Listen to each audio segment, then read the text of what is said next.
meron pong kapitbahay kami na malaking bahay. Tapos may balikbayan siyang apo na dumating. Nakipaglaro po ako. Tapos medyo nasagi po yung vase. Ganyan nakaliit po yung nabasag. Nasabihan po ako na mas mahal pa yan sa buhay mo.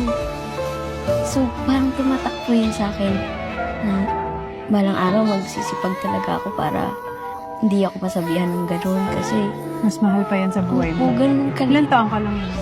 Bago po ako mag Itbulaga, mga 6 po, 5 Reminder yan sa lahat sa atin talaga. na lahat ng mga simpleng salita natin sa isang bata, hanggang 20 years old dadali ng isang bata yun. Opo. Hindi mo makakalimutan lahat ng masasakit na sinasabi sa iyo. Kinalimutan niya may plot twist yun, Miss Tony. Ano ang plot twist? Yun ang inaabangan ko. Okay. Nung nanalo po ako, nabili ko po yung bahay nila. What? Oh, Di ba parang ano? teleserye!